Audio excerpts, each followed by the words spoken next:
mean, obviously, it was utterly chaotic at those gates. Our soldiers and Marines who were identifying who needed to be rescued and trying to get them through did everything they could, but this chaos could have and should have been prevented from the outset by the Biden administration.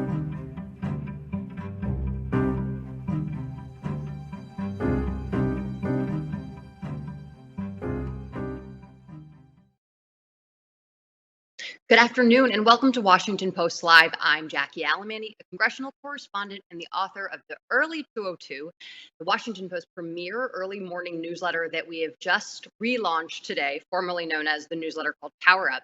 I'm so thrilled to announce our debut guest for this series, who's Michigan Congressman Peter Meijer, a U.S. Army veteran who was deployed in Iraq and serves on the House Foreign Affairs Committee and has had a very busy first year in Congress. Welcome to Washington Post Live, Congressman. Thank you, Jackie. An honor to be here. Let's start with the Taliban takeover of Afghanistan. You've been pretty critical of the U.S. withdrawal, and you've called it botched. In your opinion, what went wrong? Well, we obviously had a plan that fell apart. I know that Secretary Blinken talks about having prepared for every contingency, but it's pretty clear that we did not have any flexible response to the conditions on the ground, namely the strength of the Afghan National Security Forces, nor the legitimacy or perceptions thereof of the Ghani government based out of Kabul. You know, we were steaming full bore towards the exits. We had a date in mind, but there was no flexibility. All of the understandings of the leverage that we had quickly eroded, and we were unable to shift or adapt that plan as it went along. And that's why you saw those estimates on how long the government and security forces could last, shift from 6 to 9 months after August 31st. That was the estimate in July. To the beginning of August, it was 60 to 90 days after August 31st. And clearly, we didn't even make it to August 15th. And speaking of Secretary Blinken, as soon as our interview is over, he's about to appear before your House Foreign Affairs Committee for some oversight that's being conducted, led by Chairman Greg Meeks. What questions do you have for Blinken specifically? Yeah, I have a lot of very specific questions in terms of the continuing evacuation process. Our group, we've been involved in this from a very early stage when it comes to special immigrant visas. We had a bipartisan coalition that came together in April. And so it's incredibly frustrating that what we were warning about, the nightmare scenarios we were begging them to prepare for, did not happen. And as a result, not only did we leave hundreds of American citizens behind, some of whom we've been able to rescue in the days since, but also likely thousands of lawful permanent residents, those are green card holders, and then thousands, if not tens of thousands, of special immigrant visa, either applicants, individuals who are eligible for that, or folks who have already received those visas who work for the U.S. military as interpreters or translators or in other critical and trusted professions. So that is key, that we fulfill the promise that we made to our loyal Afghan allies. But more specifically, we still have planes on the ground in Mazar-e-Sharif. We still have folks who are trying to get out, who are being told by the Taliban the State Department is the blockage. We're being, talking to individuals who are trying to work with the State Department. They're getting routed to an email address that is, kicking them to a website, and then that website's kicking them to the email address. So just trying to figure out what the hell is going on with this process. Do you think Secretary Blinken or anyone else in the administration, Jake Sullivan, Defense Secretary Lloyd Austin, should resign over the withdrawal? I think we're still in the midst of this emergency. Even though our troops have left Kabul airport, even though we no longer have boots on the ground in Afghanistan, we are still in the process of getting folks out. And so I want there to be full and unsparing accountability. I will be surprised if we still have all those individuals in their roles in 3 months or 6 months time. I'm a little bit surprised that nobody's resigned yet. But when it comes to demanding resignations at this moment, again, we are still in the midst of this emergency, and we need to get through it before we can have that full accountability. And in recent days, Chairman Greg Meeks, the chair of your committee, has shied away from using the language investigation and has called the hearing that we're going to be seeing today oversight. Do you view this as an investigation, and what do you hope the takeaways from these hearings are? Yeah, I mean, again, I think if there will be a time for an investigation. We are still in the midst of this emergency, and I think it's appropriate to have oversight at this moment. Now, cannot be in lieu of further investigations of a more wide-reaching goal of pursuing accountability. Right? We have several different things that went dramatically wrong. Right? You had the withdrawal itself over the span of a critical 8 weeks from early to mid-July and through to the end of August. We have the broader issue of our failure to evacuate our loyal Afghan allies, that special immigrant visa program, the delays, the backlogs, and between state, DOD, and DHS, a lot of the buck passing that occurred in April, May, June, and July. And then more broadly, we have to look at the entirety of the 20-year conflict, how we got things so wrong, so catastrophically. But in addition, what this means for the balance of authority between the president and Congress. Congress imbued with Article 1 powers around war and war making, the president as commander in chief, and how we ensure we have the appropriate oversight and checks and balances when it comes to this area moving forward. And I'm wondering how you square President Biden's shifting of the responsibility for Afghanistan falling so dramatically and quickly to President Trump for signing the peace deal with the Taliban in February of 2020, which had committed the U.S. to withdraw all of our troops. Does he have a point there? How much culpability does Trump bear here? It's funny, every time President Biden says that, he somewhere in that same comment says, I accept full responsibility, and then manages to talk about all the ways in which he's not ultimately responsible. Obviously, President Biden inherited a situation. He inherited situations on the ground, much like President Trump inherited a situation on the ground, much like President Obama inherited a situation on the ground. Those conditions were what they were. He had some consistency in terms of the special envoys, Alme Khalilzad, to Afghanistan. He had individuals who, in the leadership with the chairman of the Joint Chiefs of Staff, who had been involved with the negotiations during President Trump's administration. So I don't really think that it's honorable to basically wash your hands or try to wash your hands of decisions that were made. Again, there's also a distinction to be made between the decision to withdraw, which is, again, a decision I supported under President Trump and a decision I supported under President Biden, and the execution of that withdrawal, because there had been always an understanding that this withdrawal or the negotiations that were taking place in Doha, that it was driving towards something that would be a positive conclusion. I think the idea of just a completely, non-conditions based, blanket withdrawal, which is, frankly, what we ended up seeing happening. I had been under the impression, and there have been many conversations and assurances about where we were moving towards in terms of a negotiated power sharing agreement within Afghanistan. Now, clearly, that was predicated on leverage that we had 8 weeks ago. We had an Afghan government. The Afghan government had a security force, and that eroded precipitously. We should have modified our approach depending on what was happening on the ground, but instead it was holding hard and fast to a deadline, regardless of what the dramatic and horrific consequences of that would be.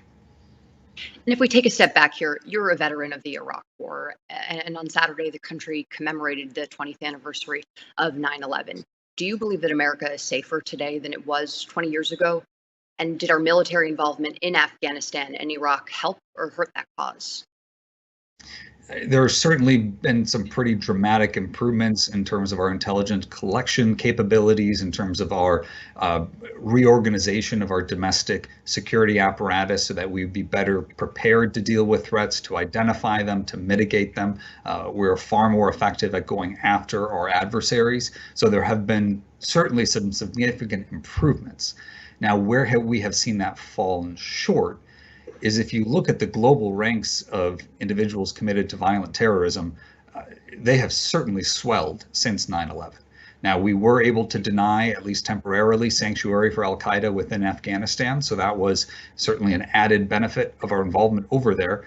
But in the rapid rise and takeover of Afghanistan by the Taliban, that has been a rallying cry for extremist groups across the world who looked at this and said, we can achieve our goals. I mean, this is a monumental recruitment tool and legitimizing tool for those who seek to use violent means to push forth an incredibly dangerous agenda, who seek to use the instruments of terrorism to accomplish their political goals.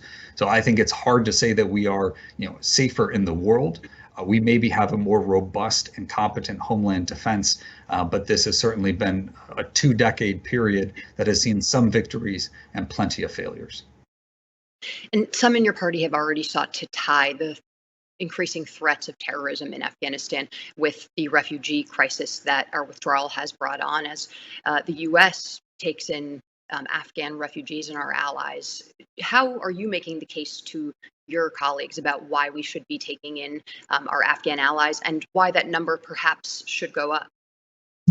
Absolutely. So I think an important thing to say as a precondition is we need to have strenuous vetting to ensure that those Afghans who are coming to this country are indeed individuals who qualify under the programs that we have and that do not pose any security risks. So that is critical. But when it comes to bringing in our loyal Afghan allies, those who, again, put their lives on the line for the U.S. mission and did so under the promise that we made that if this day came, we would help them out, we would protect them. If we break that promise, we will dramatically undermine our own national security going forward. Not only, again, do you have a group of individuals that have been betrayed, that betrayal will be viewed across the world. Any future conflict we may be in where we need to rely upon a local population, they will look at what we did in Afghanistan and say, this is no different than Vietnam. This is no different than other circumstances where the U.S. has turned our backs on our allies. So why should we help you? Why should we go along? I think it will give our adversaries a strengthened piece of propaganda to show that the U.S. cannot be trusted and that there's no point in doing anything the U.S. supports because we will inevitably abandon and betray individuals. So, we need to make sure that those individuals being brought in, our loyal Afghan allies, are thoroughly vetted and they are who they say they are and they qualify. But we will be weakening our national security if we do not hold ourselves to the promises that were made to individuals who put their lives on the line for the U.S. mission. And I want to talk about your August 24th trip to Afghanistan. You and your colleague, Democratic Congressman Sept took a controversial and unauthorized trip to the country. Why did you think that trip was necessary? We were being lied to. We weren't getting straight answers from the administration. The information they were giving us was either outdated, completely out of bounds with what was happening on the ground, completely incoherent and inconsistent, and in many cases just outright deceptive. We were told things were going on that weren't, and we were told things weren't happening that were. So at the end of the day, we needed to see for ourselves. We needed to exhibit what is our responsibility as members of Congress to conduct oversight. Now, we are very aware of the inevitable complications and of the risks that such a trip posed, which is why we kept the group who knew about this very, very small. Our goal was to go in, to go out, to be as quiet as possible, be able to talk to the commanders on the ground.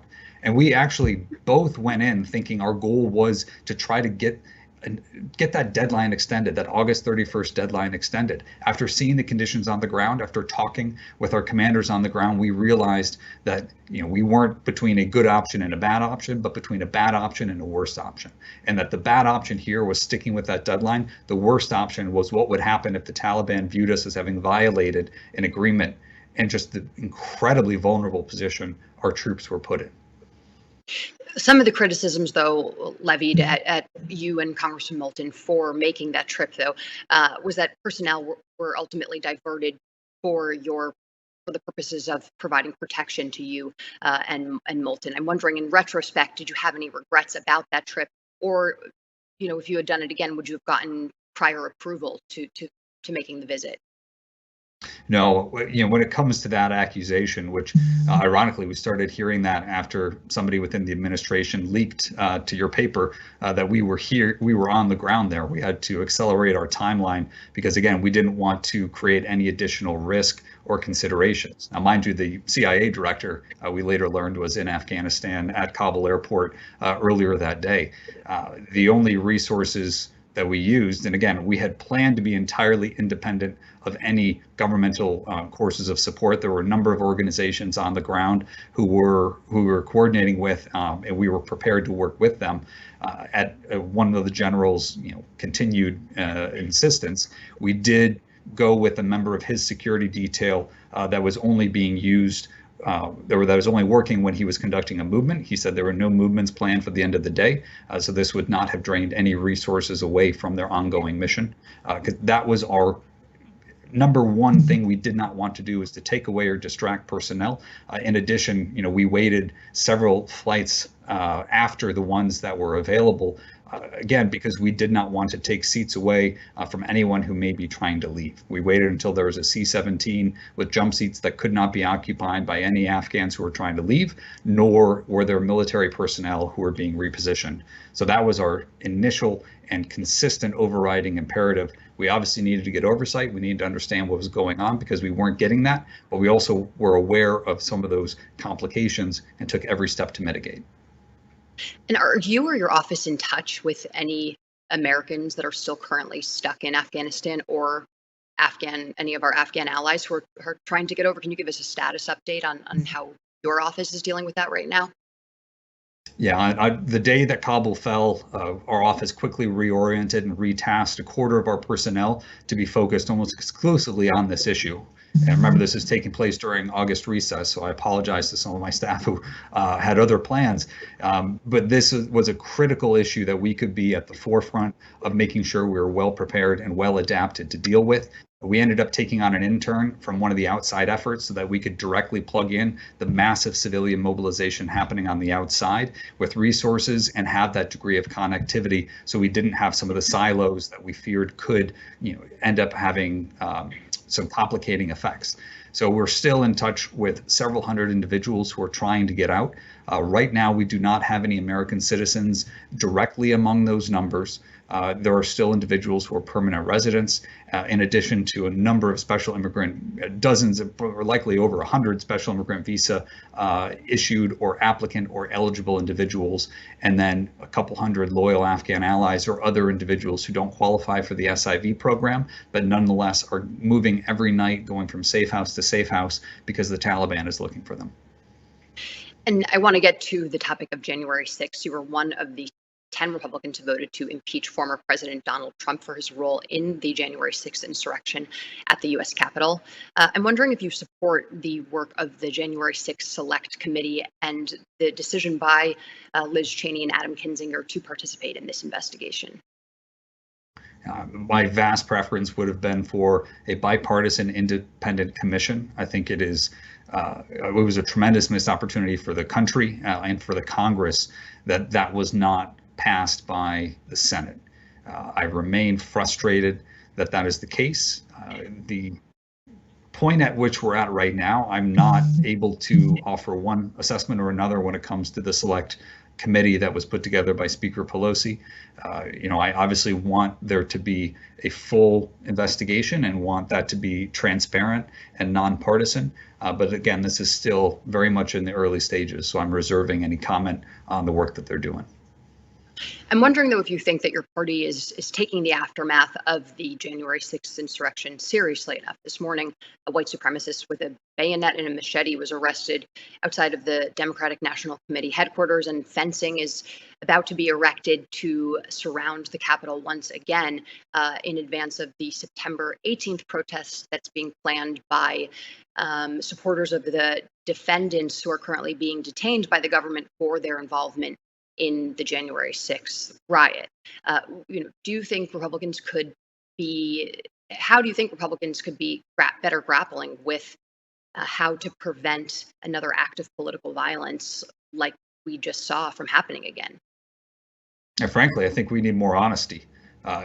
We have a number of folks, and this is on both sides of the aisle, but maybe more acute in this moment on my side, who want to have it both ways, who, when asked who won the November 3rd, 2020 presidential election, take some type of a cop-out answer saying, well, nobody's saying Joe Biden isn't in the White House right now. It's like, well, that wasn't the answer, right? So we continue to give space for creative interpretation.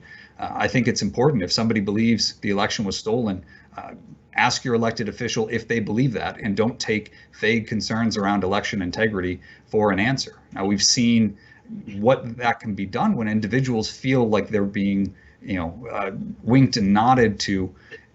These are literally life or death implications of some of these decisions and of these opinions, and leaders need to be clear where they stand, need to be clear what they believe. I hope that I've been clear.